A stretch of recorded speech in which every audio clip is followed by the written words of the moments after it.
and everything. Yes, and just trolling. People definitely read what was on the screen as we get into the draft. Imagine the bans will stay the same from KT with Tristana third, and then that was about as far as we had gotten, and we should be speed running through this. Yeah, because the picks were already done, so you just kind of go down the list as Ezreal was banned. Ooh. And so no Ezreal for Def. Rumble first pick.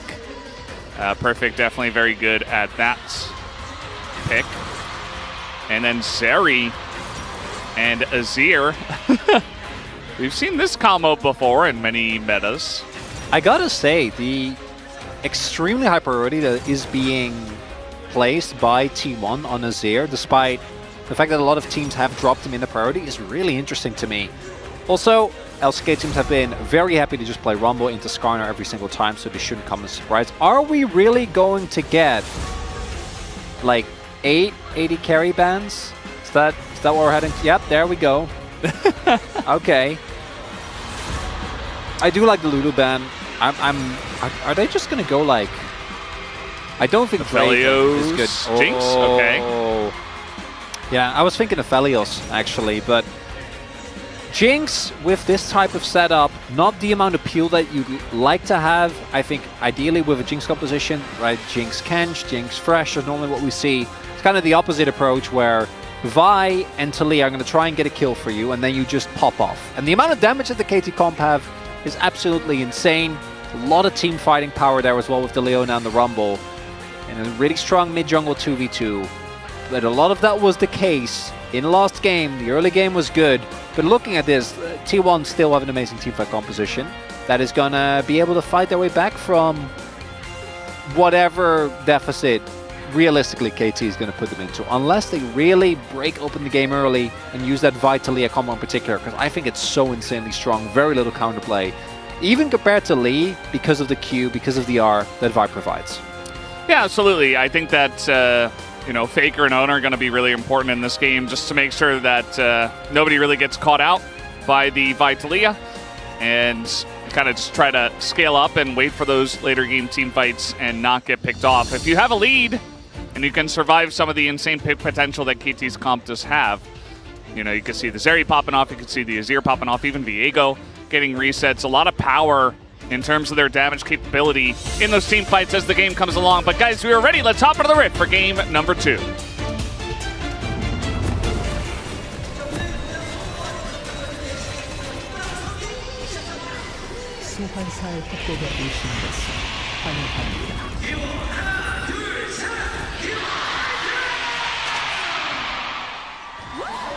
Yeah, so Chronicler, we missed our chance. We had to get it done in game 1 if we were going to do the fan chants. As now we have the crowd audio. This is better, Veldas. I liked the fan chants. That video, the YouTube video of the supercut, incredible. Especially the commitment to also take the ones that we messed up one way or another and just put them back to back. I love listening back to it. It is very funny, even though obviously it was a bit of a darker time with the DDoS attacks. Yeah. But now we have an entire audience for just a regular season best of 3, and we should enjoy that. We do have BDD swapping up his skin. As I am pretty sure this is this Star Guardian? Might be a Star Guardian. I think it is Chroma. Yeah, and it's a Chroma. It looks very Star Guardian. I should know this. Star Garden. Yeah. That'd be something. Chronicler, if you had a garden, what would you grow in your garden? Okay, so for herbs, mint, basil. Okay. I don't really, I know those two are really easy to grow. Basil is basically a weed when it comes to trying to not have it completely overtake your garden. Yeah. So that's a bit tough. It grows so well. It really does. I don't know if you could do cilantro, cilantro and parsley, and then I think you have everything that you know, realistically want. Obviously, it'd be nice if you could do like rosemary and thyme, but I think those are a little bit harder. Potatoes, maybe? Carrots, you know, vegetables are, I think, great. Tater tots. And and then... you guys missed the look that Chronicler just gave me. Spring onions. I never got I get hash browns. I don't get tater tots. They're not. I was just making a deploy reference. Yeah, I know, but I don't understand it. They're just easier to eat, you know, because they come in like bite size. You know, you just kind of pick them up. You can just cut the thing. Yeah, but you don't have to cut if they're tater tots. Meanwhile, in the top lane, Perfect. Uh-oh, he's just going to burn down. That is first blood. Going over to Zeus in the Skarner versus Rumble matchup. And, yeah, we didn't see how that happened, but we saw that Perfect was getting bullied earlier on. And this is kind of the culmination of it. Oh, that is insanely rough here for Perfect. Seen this before. Skarner can be deceptively strong if you let him. So the big thing here is Zeus plays really well around his level lead. So hits level 3 is going to be up a skill compared to Perfect, and then Perfect just... I imagine he went Q and E so he doesn't have a scrap shield, which means that there's no way for him to stay alive even though he is in the danger zone. So just ends up going down, has to invest his TP right from the get-go, and losing in this matchup, he's not going to lose value on his ultimate, particularly with Vi Leona. That's always going to be fine, but really you'd love to have some topside pressure, and that's going to be a whole lot harder now with Zeus already getting not only his tier, but a mantle as well. Yeah, it's pretty rough. Ignite utilized. Ignite. That's really good, actually, because Deft is already back in lane with a call. This is very nice. It's very good, yeah. It may look a little bit troll, as that's not normally where it is used or how Ignite is utilized, but, you know, in this case, it works out very well. As he didn't want to overcommit, may not have had any, you know, he might not have had his E available, not 100% sure. So at the end of the day, it does stop the back, and now Guma has to deal with the call on the side of Deft. And the comp is very strong. I mean, KT come in here looking pretty good from the draft. I am curious, though, how this early game is going to look, especially, you know, we've had a long delay as well, on top of losing the first game where they were ahead. As that's Azeri, you're not getting on top of her. So, yeah, I'm curious to see if KT can kind of run it back and try to get another early lead, because I think from ahead, this comp is so dangerous to deal with. It's really tough, because they have so much great ways to start off fights, and the CC chain is insane. Between Vi, Talia, and then Leona self-defense, but even Jinx, I think Chompers, if you have another form of CC, actually adds a lot to these big CC chains. The problem is if you do start falling behind, you get in the territory that we see with Nautiluses as well, where the only one that can realistically face check is Beryl, so then Beryl just walks in. BDD actually getting some good trades here, but he has already back, so that looks really good, but it is also a bit deceptive as he has already gone back. As long as Faker doesn't die, not really the end of the world for him, as he now will be just able to make his way back to the lane. Yep, it's actually a good trade for Faker. You know, chip away at BDD, who no longer has the TP. The only good thing for BDD is that, you know, his TP will come up earlier, so potential timing there, but pretty unlikely. As Perfect is going to hit level 6, and, you know, he comes back. He has a potion, and he is getting to work here on Zeus. And it's looking much better compared to the first blood that we did see. So that's good news for Perfect, at least. The first pick, Rumble. You definitely want to get value out of that. Not getting tilted after a obviously pretty big mistake here early on. And he shouldn't, as I love this. KT should realistically be looking to get all these grubs, because you have Rumble. That ult spike is insanely strong, especially if you rotate over the members of your team that can provide setup. Perfect, keeping his ward safe as well. And I think T1 make the right call here, end up getting the back. There isn't really, I think, a great opportunity with Deft having the summers up to try and look for a dive, especially because Oner is towards the top side of the map. Not going to be the case. And KT pick up the first cut and should be able to just get all 3 grubs here with the protection given. It's a nice win for them. Yeah, feels very good. We've seen BDD trying to hit seismic shoves against Faker, and it's just not happening. I don't know, he's not able to hit it. Faker's dodging a lot of them. And so if you're going to utilize that aggressively, it kind of feels bad, as you're not really putting much pressure on the Azir, who will just begin to push eventually. And yeah, it's a pretty balanced matchup at the end of all things. Kind of funny we land on Azir versus Talia once again. Kind of makes sense for this matchup, Faker versus BDD. As Piotrek is going to find an Oner in the jungle. Don't know if he's going to commit to that. As the choppers come down, that's that combo you were talking about. Guma's level 6, though. and pops a Zeri ult. So that's going to be a 1 trade actually for the T1 bot lane, even though the engage came from KTs. Trade is favorable. We'll see if Oner wants to try and make a play here towards the bot side of the map. He is running, so he can either go for an invade, he can go for Dragon, or he can look to make a play. Six is about to be hit though, already hit by Deft. I imagine Barrel is also relatively close, so Oner not going to run the risk. There's also no ultimate on Guma, which I think is a good call. As what we saw there, I really like the Viego pick into the Vi because it denies a good target, right? Like, you just can't, as long as the Viego knows what he's doing, can't reliably lock him down with ult.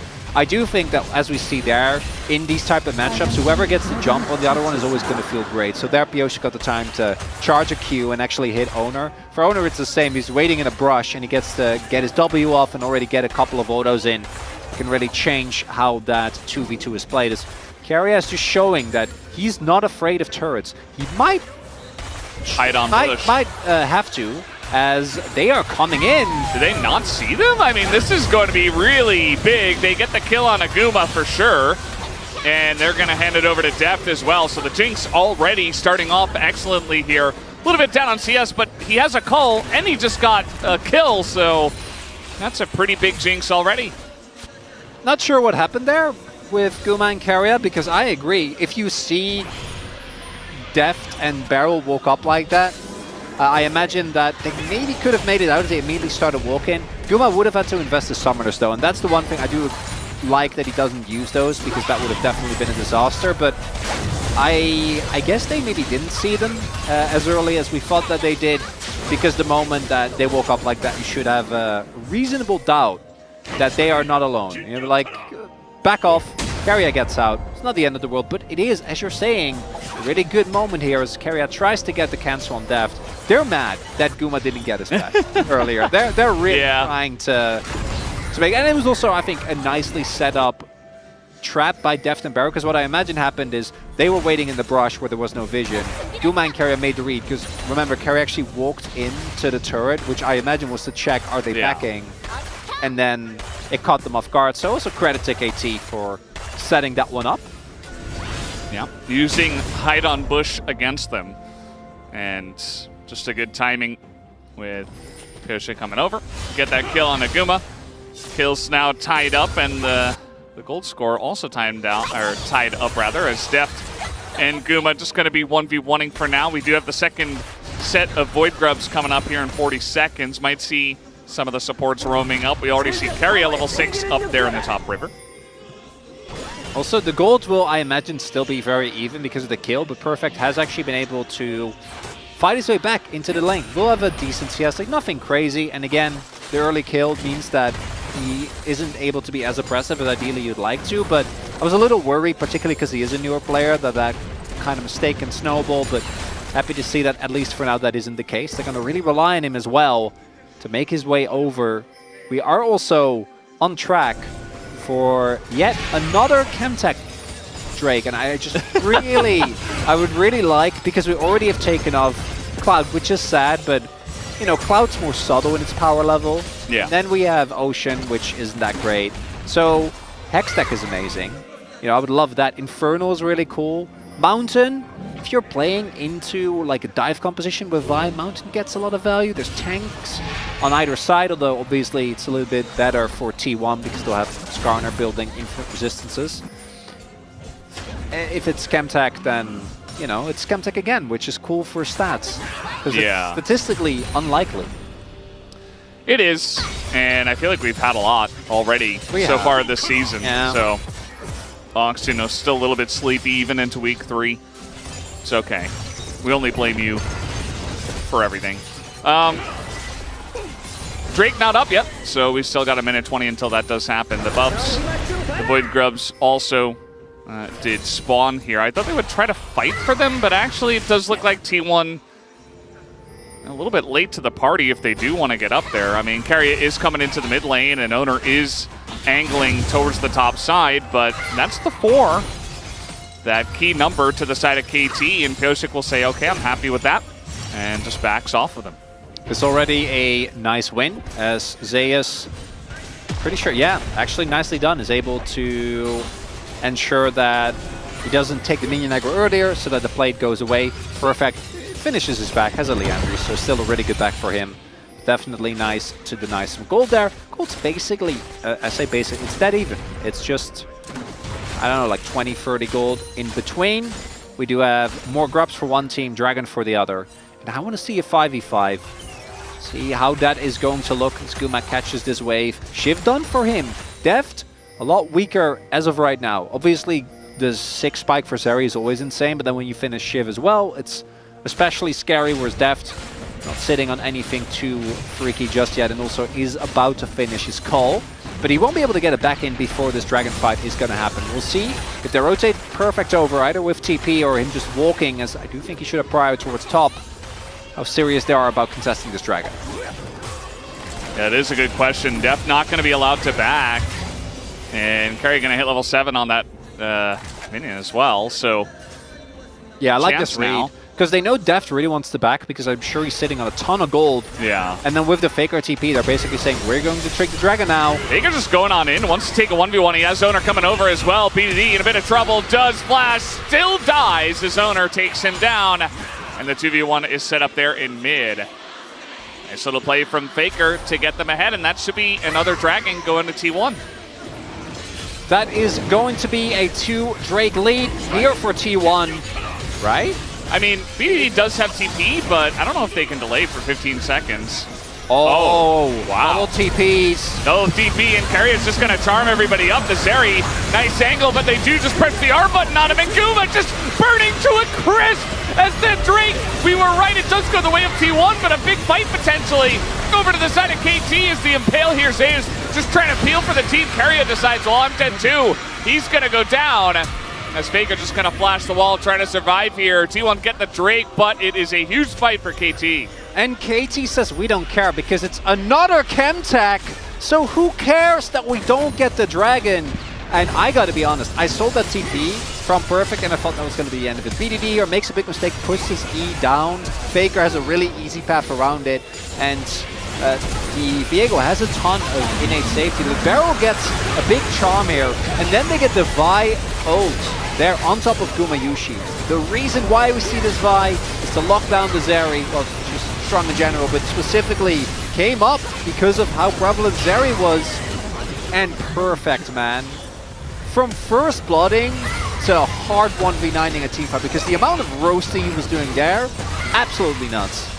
Yeah, I mean, the Vi ultimate was put on the very edge of the equalizer as well, so I believe Gumo was just burning the whole time, and and then he got queued back into it, I think, as well. Yeah. I mean, imagine a world where you don't have the Vi to hold him down on that. He just dashes away from it and keeps his distance. He's going to be doing insane amounts of damage, can kind of push them away. But, yeah, I mean, the power of the pick, we've seen it so many times, and that was a beautiful team fight for the side of KT, and a really great example of what this composition can do as well. I mean, this is so difficult for T1 to fight into if one of their carries is just going to die immediately because of the fed carries on the side of KT, plus all of that crowd control that you cannot get away from. It's the confidence from KT as well, which means a lot to me, because this is a team that has been struggling so much.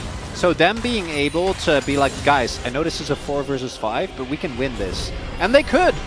Really, really big moment there. The problem is, and we immediately see the counterpunch when we get out of the replay, is that T1 have already taken first turret blood. And again, they lose the fight, but they still got 2 dragons, which obviously it's Chemtech, but that does mean that you can also give over more objectives to play for other objectives on the map, play for turrets, play for gold, as opposed to being kind of forced towards these dragons. And we'll see. KT, they're gonna continuously try and accelerate us. Oh my god! You think they care? You think they care about the Viego? No, it's just a dead Faker. And they use a lot to get him, but it's a kill, and it's tempo, and it's trying to really utilize every piece of their kit that they have in this composition. Deft by himself, holding off the mid wave, whereas the rest of his team now towards top. 4 grubs ended up being taken. Pioshik didn't want to run the risk of trying to play for more earlier on. Are they going to send it? No. I think they definitely shouldn't. They don't have that much control in the enemy jungle. But Perfect's able to catch the bot wave. That's a really big win for KT. Do remember, though, we got to see what happens. thus far, the 5v5 we had, that was amazing. They got to keep that up.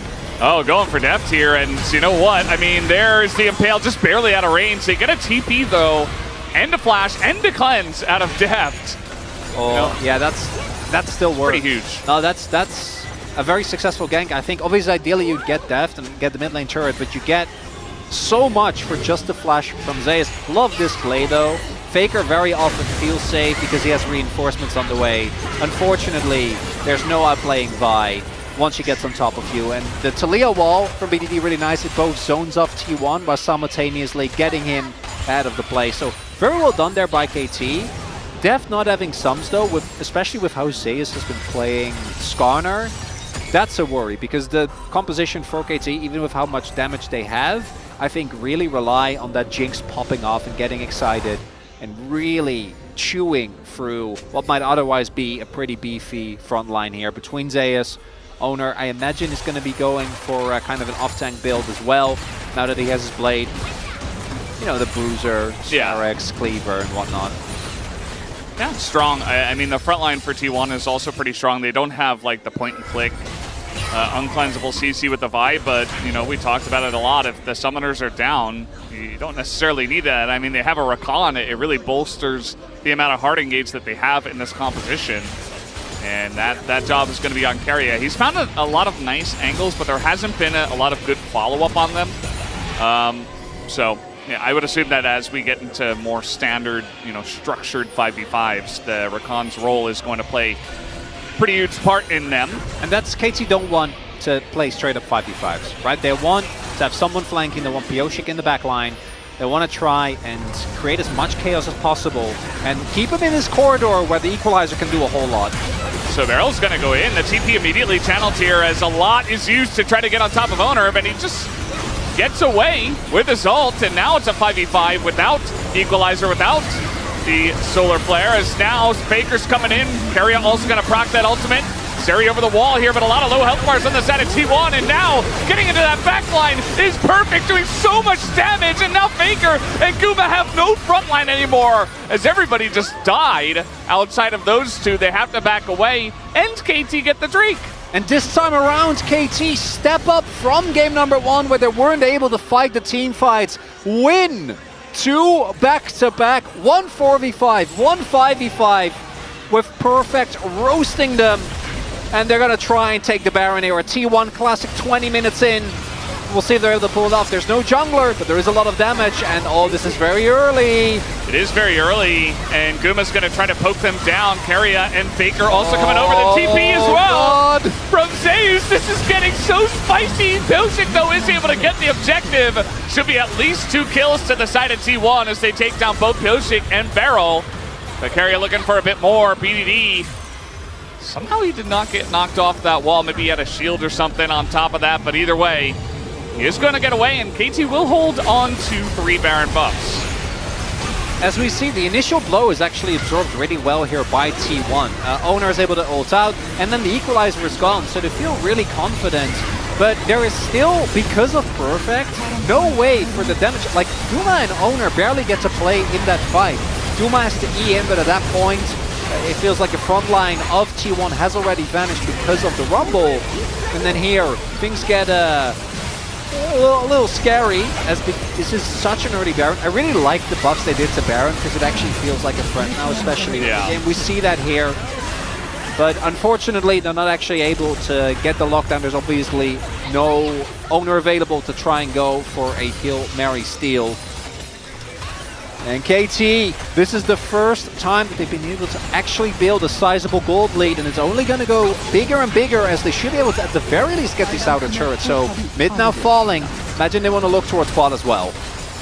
Yeah, and eventually, from this far ahead, they have so much damage that if you pick anyone, you know, even the Skarner at a certain point, if you have enough penetration, you're just going to blow them up, and you have so much to follow up on it that you don't necessarily want to target him, but it gives you a lot of freedom in terms of, you know, just being able to isolate targets, take them down, make it a 5v4 real quick, and essentially do whatever you want. And perfect. So you talked about it, you know, eats first blood, kind of a rough trade, and now he's on top of the damage dealt. Not a big surprise for a Rumble, but at the same time, he's very far ahead of everybody else, and he's really built up a massive lead for himself in this game. Also, imagine this is one of those games where Orcs saw the Rakan get locked in. It was like, oh, there's Vi, there's Talia. I'd have wanted to look for a different angle because right now, it doesn't feel like T1 are getting any of the fights that they're looking for. And now we're getting to the point where before I'm like, if Def dies, you know, I think KT might be in trouble. That's not the case. Like, BDD, Def, and Perfect all are perfectly capable of just 1v9ing a team fight. Well, they're trying to go on a Zeus. They're trying to test my theory, and you know what? I think it's going to work, especially with the Talia wall. They can pick anyone on the side of T1. And Faker, you know, he's doing his thing over on the left side of the map here. He's trying to trade an inner turret, and he might just be able to. Only 14 seconds left on the Rebel Baron power play, but KT are going to utilize that last little smidgen of it, and they should be able to take this inhibitor. And look for more. Actually, they're going to force the TP out of Faker. Deft is excited. They will get it. That's the bot lane in it. A really good Baron power play coming through here from KT. Able to knock down mid-outer, mid-inner. Then the two bot lane turrets as well, and the init to boot. Colossal winner, and this is what we're seeing as the rest of the team just has to respect great use of the Talia wall to ensure that everyone has the time to actually chew through. And Zeus is like, yeah, no, I'm dragging them just away from my team. There's no way that I'm ever getting out of here. A small win for Oner. That's when you're a jungler, you know, and you're in this type of game state and you get the blue buff, you're like, at least I'm getting something. Yeah. Because life has not been great. You got to get something, and take a look at that level difference. It is a full 2 levels ahead for Perfect. He's almost level 16 on Rumble, 24 minutes into the game. And at that point, you drop an equalizer, and you might not even need CC. Like, people are nearly going to die. This is going to target people down as now. So speaking of which, the flash on into Guma, and he's going very deep for that one. As Guma does have to flash and dash all the way over the wall. But now at least Guma is down a flash. We'll see if that's enough. Didn't use the equalizer, crucially. That's the cooldown we're going to be looking out for is Perfect. Yeah, the wall is good. Zeus isolated once again. We're fighting over a singular Chemtech Drake as the Impale this time pretty good, but the follow-up is not there. Finally, Keria gets in, but look at the damage already as Faker goes in. They take out the Jinx, but now the Rumble is just melting everyone. As he is full health, Guma desperate to try to do something, but it's not gonna matter. You talked about it, Chronic. There's so many threats on this KT roster. From this far ahead, they will absolutely destroy you, and that might just be the end of the game. And the telecom war delivers, Feldes, as we're about to go to a game number 3. KT got control in the early game in game 1 and then weren't able to close it out. And when Perfect died, I'm like, oh no. Yeah. That's not what you want to see, but he bounces back. Bioshik on the Vi has an incredible performance. Beating these walls were great. And we're going to game number 3.